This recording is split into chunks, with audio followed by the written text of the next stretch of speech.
wayahe sampeyan ngrungokno siaran Cahaya Pagi Pro 4 RRI Surabaya. Pro 4 Suara Budaya Surabaya.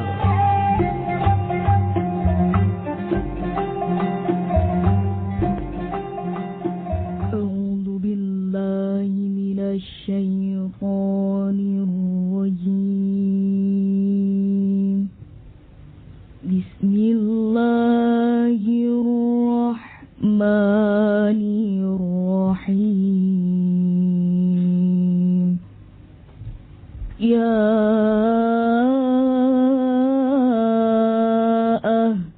ahlal kitab la taghlu fi dinikum la taghlu fi dinikum wa la taqulu ala Allahi illa al-haq.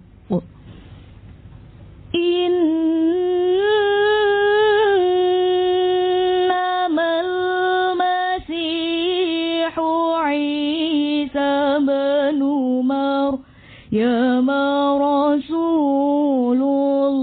Rasulullahi wa kalimatuh alqaha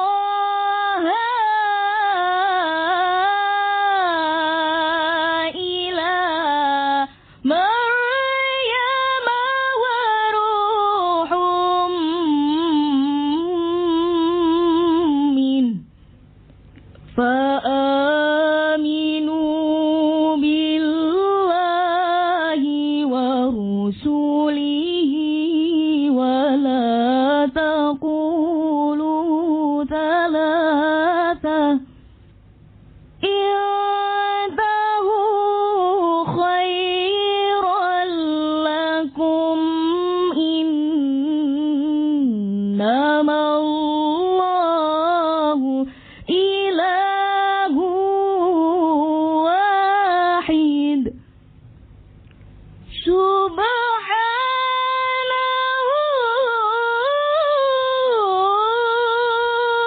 أن يكون له ولد له ما في السماوات وما في الأرض وكفى بالله وكيلا لن يستنكف المسيح أن يكون عبدا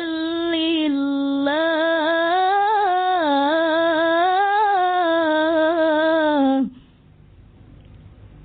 أن يكون عبدا لله ولا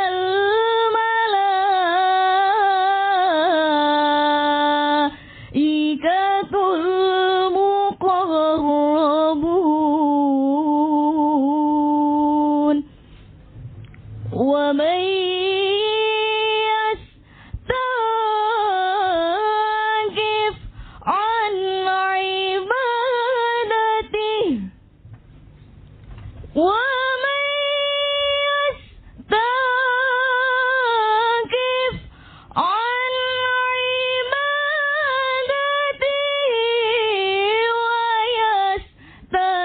ويستكبر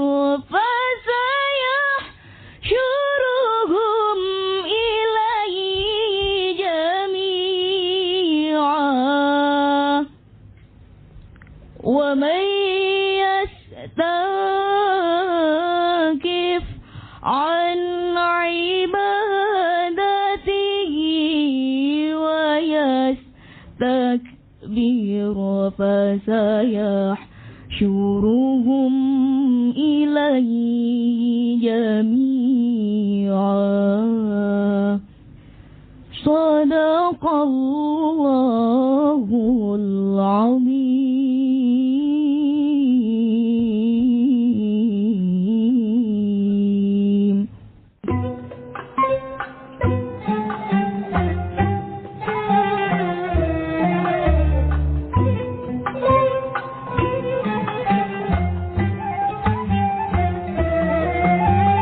Cakni, sampeyan sing ngrungokno siaran Cahaya Pagi, Pro 4 RRI Surabaya. Pro 4, Suara Budaya Surabaya.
Assalamualaikum warahmatullahi wabarakatuh. Sugeng enjang caning ketemu maneh karo aku ning Ana Riyangga. Dino iki caning Senin tanggal 10 November tahun 2020. Isu kaya ngene caning wayahe adewe ngrungokno pencerahan ngoten nggih. Siraman rohani. Wih, siraman rohani. Nggih, mirengaken cahaya pagi caning nggih barek Ustate teng line telepon sampun terhubung enten Ustadz Ali Mahfudz Al-Burhani SAG. Beliau adalah penyuluh agama Islam Kecamatan Krembangan, Kemenak Kota Surabaya. Lan enjang niki bakalan ngebahas mengenai atau memberikan tausiahnya mengenai tafsir Al-Quran Quran surah Al-Baqarah ayat 220. Langsung aja kita sapa. Assalamualaikum Ustaz. Waalaikumsalam warahmatullahi wabarakatuh. Injih Ustaz, kados pundi kabaripun Ustaz? Alhamdulillah, kabarnya sehat. Semoga tambah sehat. Injih alhamdulillah, injih. Ya Ustaz, dinten iki bakalan ngebahas mengenai tafsir Al-Quran Quran surah Al-Baqarah ayat 220. Monggo Ustaz saged maringi tausiahipun bagi pendengar Pro 4 pagi ini. Monggo Ustaz. Bismillahirrahmanirrahim. Assalamualaikum warahmatullahi wabarakatuh. Waalaikumsalam warahmatullahi wabarakatuh. Bismillah, alhamdulillah, wa syukurillah, wa ni'matulillah, wa la hawla wa la quwata illa billah. Para pendengar RI di mana saja berada, mudah-mudahan kita semuanya selalu ya Allah Subhanahu wa taala tak ketinggalan penyiar radio RRI, mudah-mudahan selalu sehat selalu. Amin. Dan semuanya mudah-mudahan selalu dalam lindungan Allah Subhanahu wa taala. Syukur alhamdulillah kita ucapkan atas limpahan taufik hidayah inayahnya kita semuanya, walaupun tidak bisa langsung bertatap muka, tapi kita bisa mendengar suaranya. Mudah-mudahan ini adalah sebuah awal yang baik bagi kita semuanya. Di kemudian hari kita semuanya bisa saling sapa, tegur dan lain sebagainya. Salawat salam semoga tercurahkan kepada Rasulullah Muhammad sallallahu alaihi wasallam dengan ucapan Allahumma sholli ala Muhammad wa ala ali sayyidina Muhammad. Para pendengar setia Radio RRI di mana saja berada, di sini judulnya adalah tafsir surat Al-Baqarah ayat 220. Dalam Al-Quran surat Al-Baqarah ayat 220 bunyinya begini insyaallah. Bismillahirrahmanirrahim. Dunya wal akhirah. Wa yas'alunaka 'anil yatama qul islahul lahum khair. Wa in tukhalituhum fa ikhwan wallahu ya'lamul mufsida minal muslih. Walau syaa Allahu la'anatakum innallaha azizun hakim. Tentang dunia dan akhirat, mereka bertanya kepadamu wahai Nabi Muhammad tentang anak-anak yatim. Katakanlah, memperbaiki keadaan mereka adalah baik. Jika kamu bergauli mereka, mereka adalah saudara-saudaramu. Allah mengetahui orang yang berbuat kerusakan dan yang berbuat kebaikan. Seandainya Allah menghendaki, niscaya Dia mendatangkan kesulitan kepadamu. Sungguhnya Allah Maha Perkasa, lagi Maha Bijaksana. Al-Baqarah ayat 220. Ayat ini sebelum diturunkan oleh Allah Subhanahu wa taala, asbabun nuzul daripada ayat ini adalah satu di antaranya setelah turunnya ayat-ayat yang memperingatkan untuk tidak mendekati harta anak yatim secara zalim. Ini adalah sesuai dengan surat An-Nisa ayat 10 yang berbunyi Bismillahirrahmanirrahim, innal ladzina ya'kuluna amwalal yatama dzulman innama ya'kuluna fi butunihim nara wa sayaslawna sa'ira. Sesungguhnya orang-orang yang memakan harta anak yatim secara zalim, sebenarnya mereka itu adalah menelan api dalam perutnya, dan mereka akan masuk ke dalam api yang menyala-nyala, yaitu api neraka. Ya mohon maaf, di kota Surabaya ini sering terjadi, kadang-kadang banyak orang yang membuat yayasan, ya, tapi yayasan itu mengelola atau dengan dalih memberikan santunan terhadap anak yatim. Tapi apa yang terjadi di tengah-tengah masyarakat, malah justru mereka itu adalah berlindung di balik anak yatim. Terkadang dia mencari kekayaan dengan dalih memberikan santunan terhadap anak yatim. Padahal ini jelas-jelas melanggar. Itu tidak boleh. Karena apa? Selagi dia masih bisa berusaha, bisa mencari nafkah sendiri, tidak boleh loh dia itu makan harta anak yatim dengan syarat zalim. Dengan dalih minta sumbangan ngalor ngidul, ya mohon maaf Cak Daning ya, milih sumbangan ngalor ngidul, akhirnya apa? Engkau jarene memberikan santunan terhadap anak yatim, tapi kenyataannya malah yang pengelola yayasan itu malah makan harta anak yatim. Dia mencari kekayaan, tidak mau bekerja, berpangku tangan, sampai kadang hidupnya mewah gara-gara anak yatim. Ya itu kurang baik. Itu dilarang oleh agama. Dalam menurut surat An-Nisa ayat 10 ini adalah orang-orang yang memakan harta anak yatim secara zalim. Sebenarnya mereka itu adalah menelan api dalam perutnya, dan mereka itu akan masuk ke dalam api yang menyala-nyala. Jadi secara tidak langsung yang dimakan mereka itu adalah api neraka. Dan ayat ini memperingatkan bahaya pelaku aniaya khususnya anak yatim.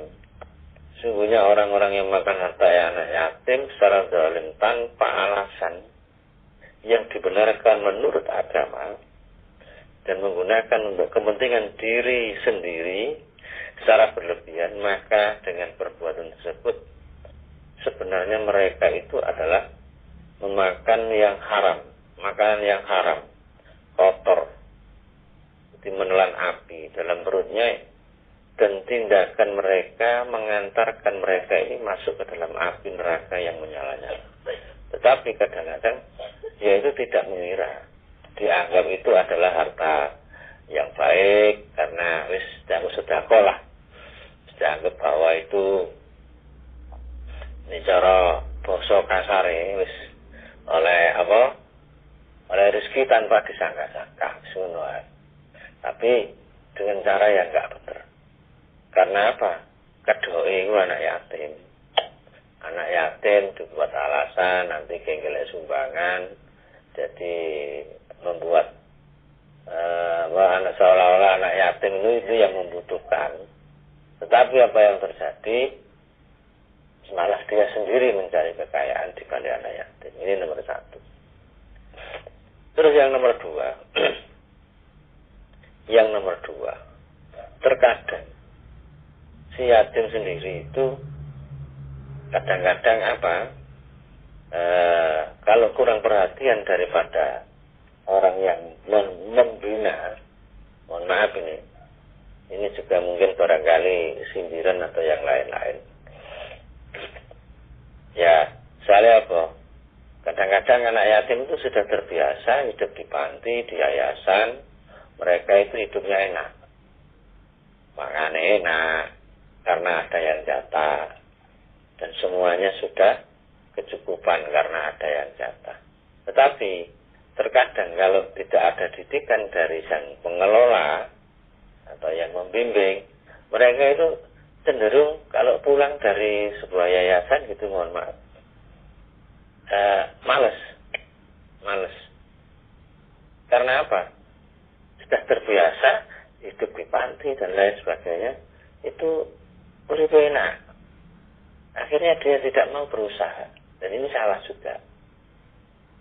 Saya juga kan pernah ikut dalam sebuah yayasan yang semacam itu. Jadi mereka itu anak-anak didik saya waktu itu, saya sarankan untuk mengikuti apa yang kegiatan di yayasan disarankan. Karena apa?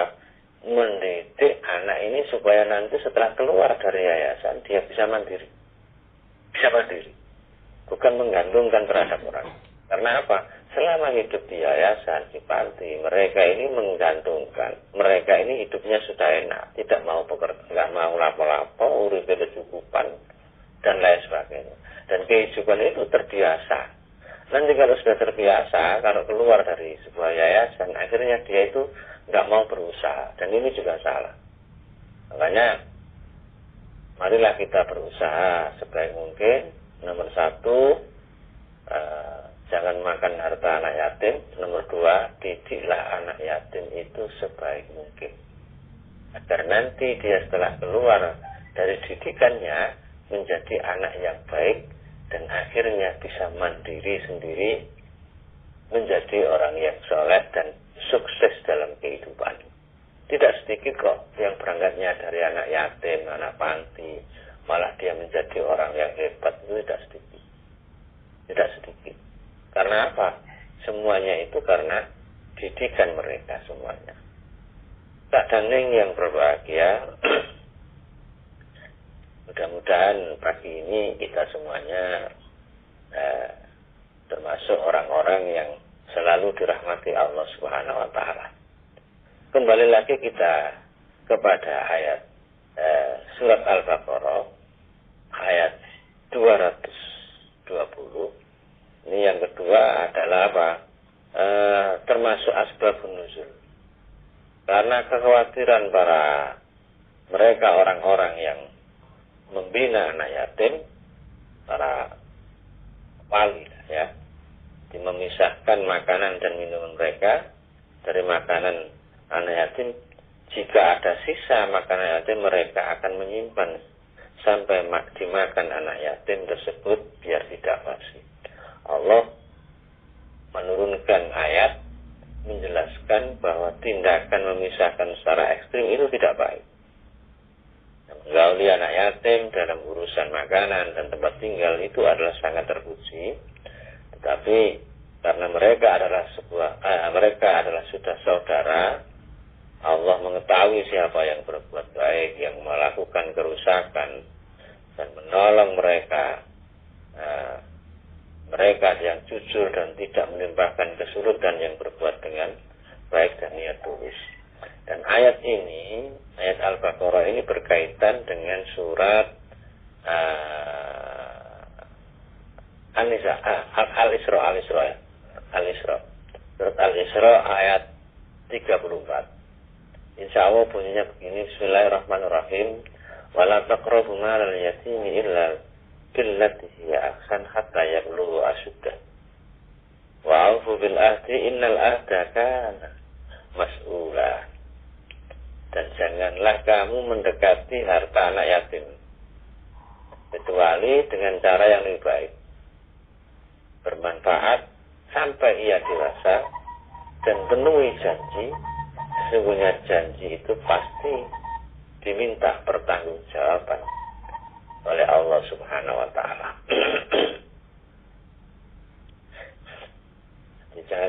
Janganlah kalian mengendalikan ya semua harta-harta anak yatim yang ditinggal mati oleh orang tuanya. Mereka sebelum balik dan berada di bawah tanggungan lain kecuali dengan cara yang baik bagi mereka. Tetapi yang namanya anak yatim itu terkadang lebih kaya daripada kita. Dulu ya pernah saya alami sendiri. Ada anak yatim. Mohon maaf ini. anak didik saya sendiri waktu itu. Waktu saya masih ngajar di SMA. Ya saya kasihan karena dia itu kan sepertinya bagaimana gitu. Ternyata saya tanya, kamu waktu sekolah naik apa? Ada yang ngantar. Terus bapak meninggal, antar jemput pakai mobil. Tiba-tiba warisannya dua pabrik. Dia ditinggal ayahnya mendapatkan warisan punya pabrik. Malah lebih kaya daripada kita. Dan anak-anak yatim yang kaya-kaya itu seperti karena dia sudah mendapatkan warisan daripada orang tuanya yang lebih banyak, maka kewajiban kita adalah mengendalikan harta-harta anak yatim yang ditinggal mati oleh bapak-bapak mereka, sehingga dia balik, dia bisa mengerti, bisa mengelola apa yang menjadi tinggalan kepada orang tua, meninggalan daripada orang tua. Karena apa? Terkadang anak yatim yang sudah mati ditinggal ayah ibunya, donyane akeh dipeloroti karo wong. Ya itu bahaya itu. Itu dosa gede. Enggak oleh itu. Itu termasuk apa? Termasuk hal-hal yang dilarang agama, yang seperti yang saya bacakan tadi surat An-Nisa tadi itu. Jadi itu adalah sebuah perbuatan yang sangat zalim, yang sangat keji, dan nanti orang semacam itu orang yang memakan bara api di nerakanya Allah Subhanahu wa taala. Tak ada yang dirahmati Allah Subhanahu wa taala. Mudah-mudahan kita semuanya di mana saja berada dirahmati oleh Allah Subhanahu wa taala. Dan mudah-mudahan kita semuanya dalam lindungan Allah Subhanahu wa taala.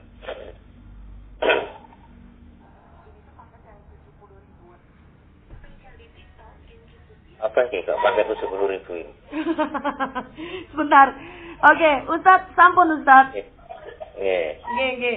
Pakai 70.000 ini bagaimana ini? Enggak, mboten niki suarane muncul saking HP kula, Ustadz. Oh, nggih. Nggih, Ustadz, nanti kita lanjut ke sesi tanya jawab ya, Ustadz. Teleponnya jangan ditutup terlebih dahulu ya, Ustadz. Nggih, kalau gitu Caning yang lainnya yang mau bergabung, mau tanya terkait dengan ini, tausiahnya Ustadz Ali Mahfudz, monggo sampean saged kirim pertanyaannya melalui WA nggih, chatting utawa voice note Caning. Ditunggu Caning, kita dengarkan lagu ini terlebih dahulu.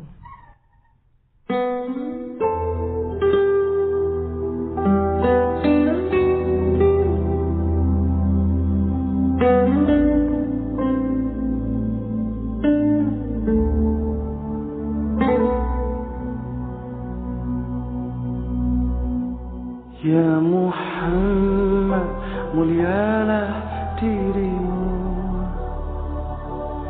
rindunya hati kami padamu, meski tak pernah ku tatap wajahmu, meski tak pernah ku sentuh.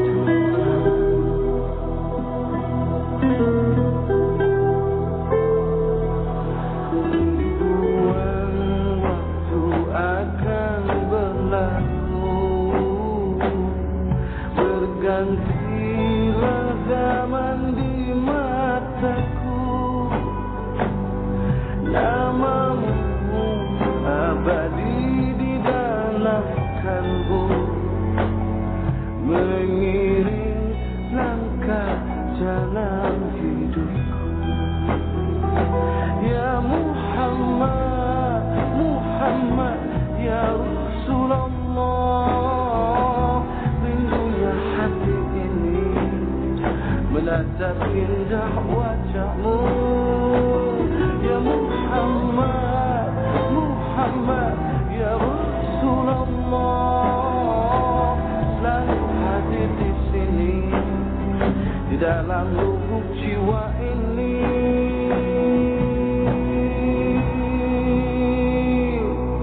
Sallallahu على محمد صلى الله عليه وسلم صلى الله على محمد يا ربي صل عليه وسلم Engkau cahaya alam Muhammad yang penyayang rahmat seluruh alam cinta yang kau tebarkan.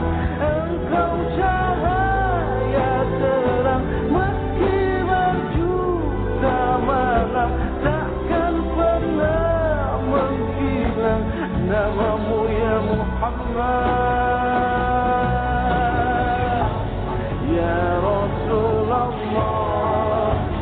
Ya Rasulullah, Ya Rasulullah.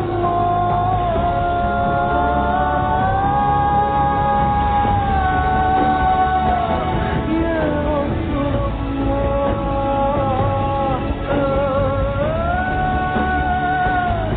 Ya Rasulullah, Muhammad, Ya Rasulullah. Rindunya hati ini menatap indah wajahmu ya Muhammad, Muhammad, Ya Rasulullah. Selalu hati di sini di dalam lubuk jiwa ini.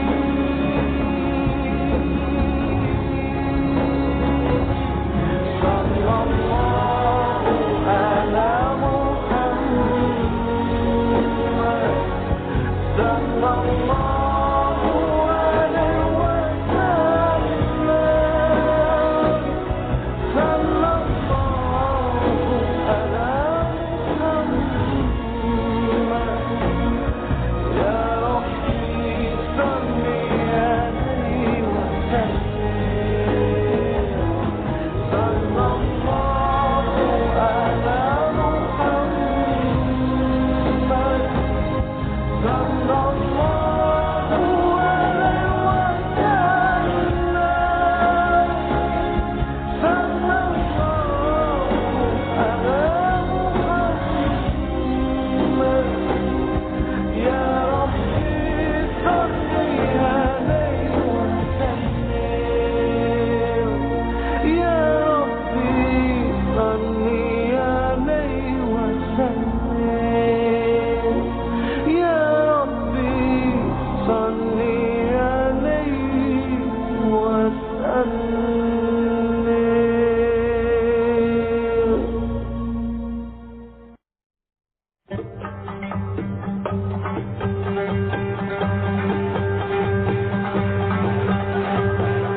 Nasional Al-Akbar Surabaya dadi salah siji wisata religi paling terkenal ambek menarik pengunjung teko kutha Ndiaye gak cuma teko kutha Surabaya. Menarike teko Masjid Al-Akbar iki dulur duweni lawang sing jumlahe 45 sing ana ukir-ukiran kaligrafi.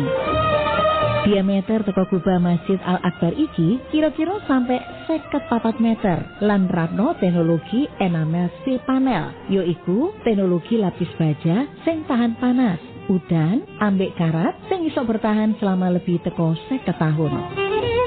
Masjid Agung Surabaya yo duwe fasilitas menara sing dukure kira-kira 99 meter. Awakmu nek kepingin nyoba fasilitas menara nang Masjid Al-Akbar iki yo gak usah khawatir rek. Soale bayar tikete mek Rp7.000 ae.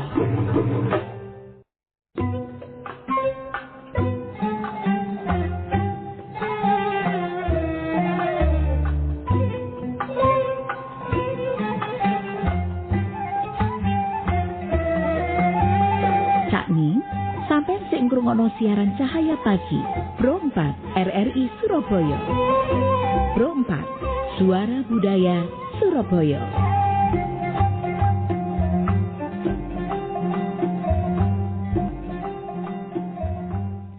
Jadi saiki pun wanjine kita bakalan mlebet teng sesi tanya jawab.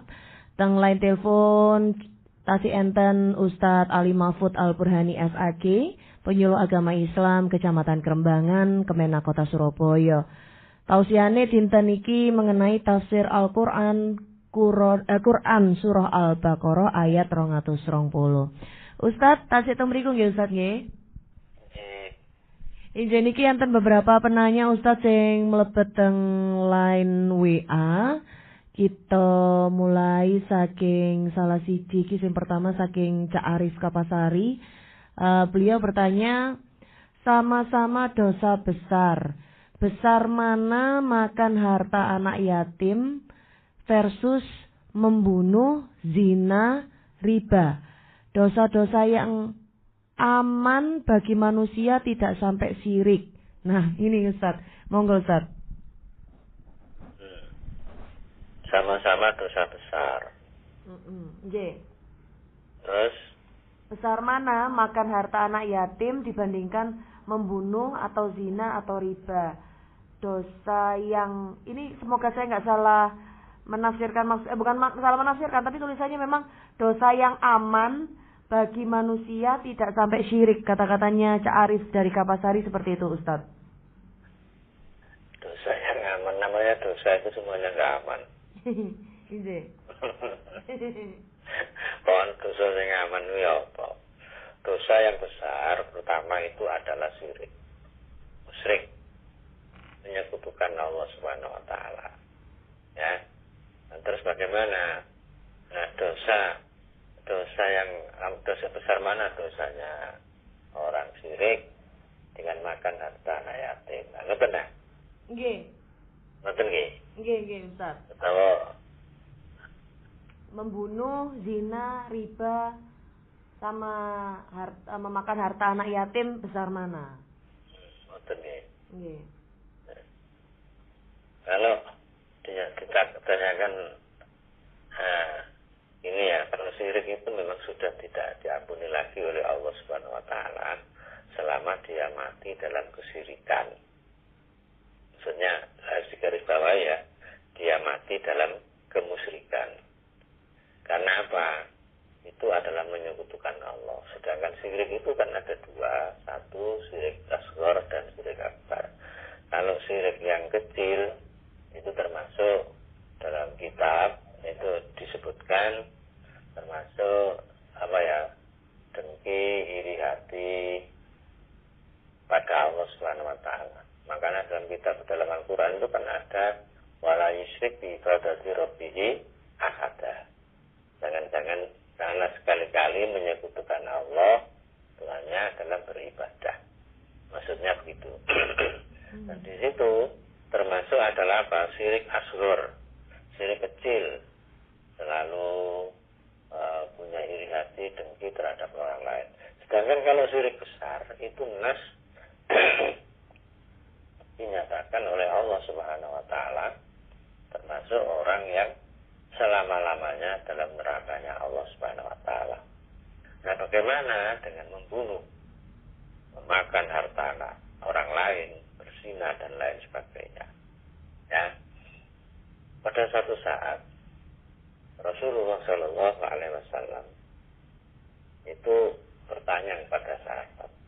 Ini dalam kitab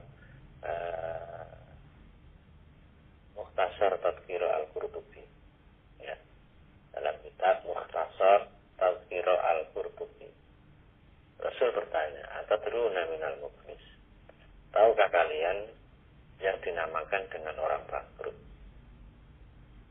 Sahabat menjawab, qalu al-muflisu man la dirham lahu wala mata. Yang dinamakan orang bangkrut itu orang yang tidak punya dirham dan tidak punya perhiasan. Jadi mereka itu nggak punya apa-apa. Secara kasaran ini, secara basa kasare arek Surabaya melarat nanti apa-apa semono ae. Gak gablek donya, gak gablek sembarang kalir. Apa jawabnya beliau Nabi Muhammad? Qala innal muflisa min ummati may ya'ti yaumal qiyamah. Nabi bersabda, sesungguhnya orang yang bangkrut min ummati may ya'ti yaumal qiyamah. Mereka itu orang yang datang nanti di hari kiamat, satu bisolatin wa zakatin wa siyamin, dengan membawa pahala sholat, bisolatin wa zakatin, pahala zakat, wa siyamin, dan pahala puasa. Tapi apa yang terjadi? Apa kata beliau? Wa ya'ti qad syatama hadza wa qadhafa hadza wa akala mala hadza wa daraba hadza wa safaka dama hadza wa yu'ta hadza min hasanatihi wa hadza min hasanatihi fa in faniyat hasanatu qabla inqidha'i ma 'alaihi ukhidha min khatayahum faturikat 'alaihi summa turika finnar. Rawahu Muslim. Dan mereka semuanya itu membawa pahala sholat, pahala zakat, tapi urip nang dunya wa ya'ti qad syatama hada wa qadhafa hada, tahu misui wong, tahu nglarano atine wong, pernah menyakiti hati orang lain, akala malah hada, pernah memakan harta orang lain, tahu nyolong duit anak yatim, tahu nyolong duit wong, tahu korupsi, nyolong duit kantor, karena uang, karena CCTV, sikat wae. Ya, wadoroba ada, pernah memukul terhadap orang lain. Wasafaka dama hada, yang ini yang ditanyakan, pernah membunuh terhadap orang lain. Tahu mateni wong, tahu mengalirkan darahnya orang lain. Apa kata Rasulullah? Wasafaka dama hada wa yu'ta hadza min hasanatihi wa hadza min hasanatihi. Orang-orang semacam ini kalau mati gak jamin sepuro, gak minta dihalalkan, sewaktu hidup capek dibawa mati, kebaikan orang ini, pahala puasa, pahala sholat, pahala zakat, dan semua kebaikan yang lain itu akan diambil oleh Allah Subhanahu wa Ta'ala, diberikan terhadap mereka yang punya hak. Siapa yang punya hak? Sing duwe ditolong, sing tahu dipateni, sing pernah dipukul, pernah disakiti hatinya, dia belum minta maaf, pernah dielei dan lain sebagainya. Dan wahada min hasanati, kata Rasul, ini adalah kebaikan orang-orang yang diridhoi. Bayu wahada min hasanati wahada min hasanati.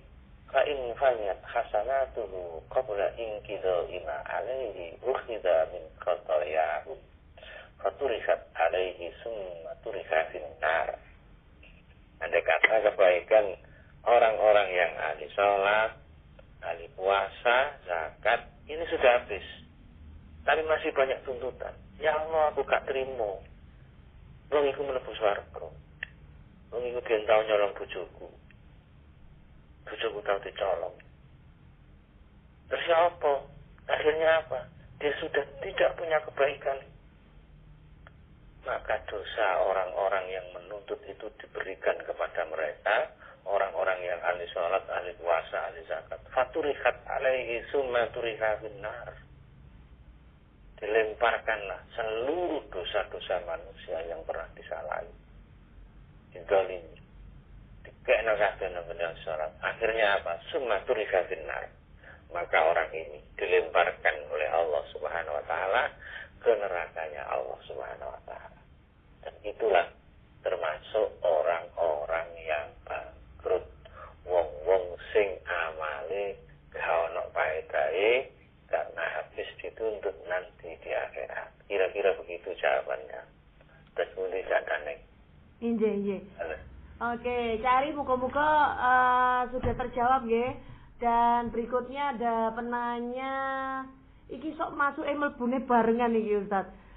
Sama-sama di menit ke-37 lepas dari pukul 5. Enten Cak Ahmad saking Gresik. Pertanyaannya begini, batas anak yatim bicara syariat adalah batasan balik anak. Lantas mengapa sekarang ini malah banyak lembaga amil zakat atau bahkan LSM masih menganggap anak yatim statusnya itu walaupun sudah balik? Apakah itu tidak termasuk zalim dan namanya hanya fakir miskin saja? Iki apa sih kata-kata? Apakah itu tidak termasuk zalim dan namanya hanya fakir miskin saja, jangan yatim? Sedangkan mereka menjual programnya atas nama anak yatim. Bagaimana hukumnya tersebut dengan alasan anak masih sekolah harus dibina, harus diajari, didatangkan guru untuk mengajari, akhirnya programnya untuk membayar gurunya sedangkan anak tersebut sudah balik gitu, Ustadz. Ya, saya paham itu. Iya. Kira-kira ya. Iya. Saya tak baca hadis satu. Rasulullah Shallallahu Alaihi Wasallam itu pernah bersabda dalam sebuah hadis, insya Allah kalau tidak salah saya itu diriwayatkan Imam Tabrani. Diriwayatkan Imam Tabrani. Kira-kira begini. Man dhamma yatiman baina abawaihi muslimaini fi ta'amihi wa syarabihi hatta yastaghniya anhu wajabat lahu jannah. Barang siapa yang mengikut sertakan seorang anak yatim di antara dua orang tua muslim dalam makan dan minumnya sehingga mencukupi, maka ia pasti masuk surga. Jadi cara ringkes itu ngeten. Apa wonge sing ngingoni anak yatim dicukupi kebutuhane, maka orang itu dipastikan, ya ini loh, wajabat lahul jannah. Kata Nabi, orang itu pasti masuk surga. Pasti ini. Ini Rasulullah yang tahu. Ini berkaitan dengan hadis yang lain. Jadi dalam hadis yang lain mungkin sudah populer. Nabi juga pernah mengatakan, ana wa kafirul yatim bil jannah kadza wa asyara bisababati wal usta wa faraja bainama syai'an. Jadi Nabi itu kan artinya secara ringkas, saya dan orang-orang melihara anak yatim itu di dalam surga seperti ini. Beliau mengisyaratkan dengan jari telunjuk dan jari tengah serta merenggangkan keduanya. Jadi kesimpulannya begini. Bagaimana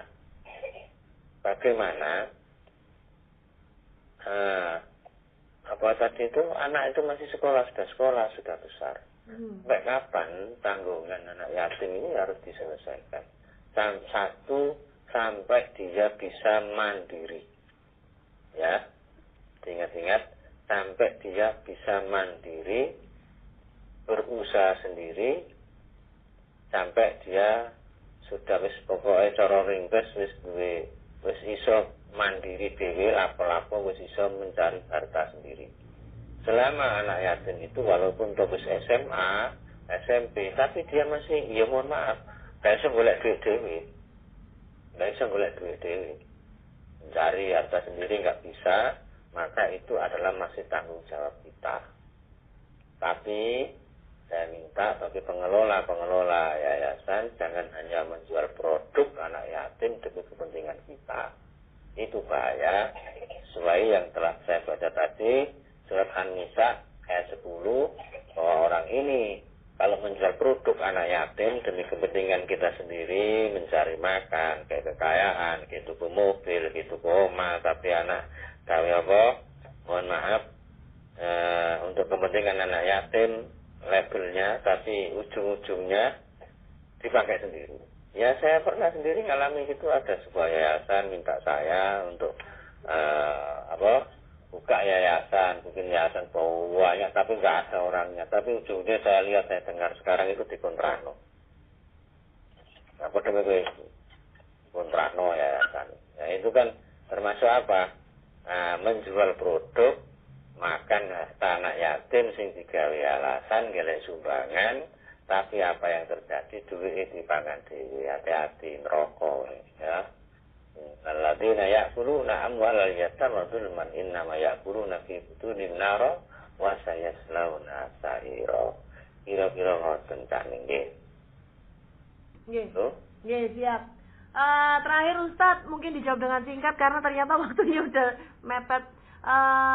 Dari Bopo Hadi saking Ampel, bagaimana tindakan kita untuk merawat dan membahagiakan anak yatim? Syukron jazakumullah khairan katsira. Oke ya.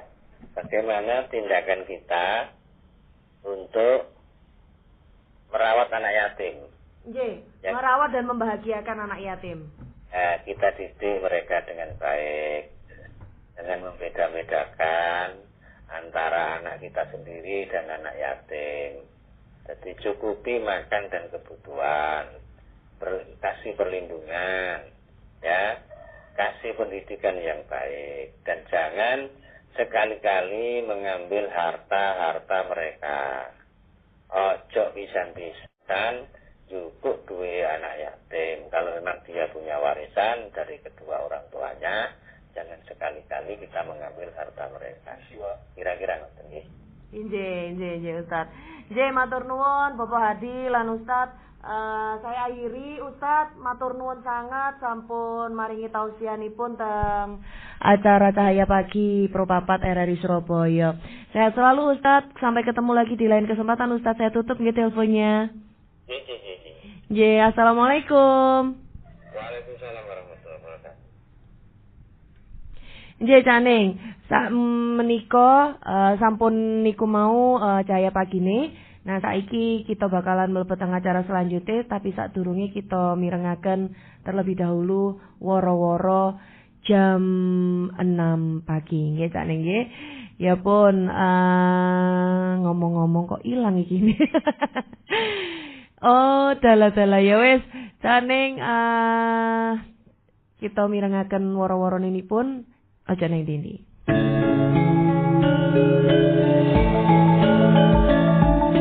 Pro 4 RRI Surabaya. Pro 4 Suara Budaya Surabaya.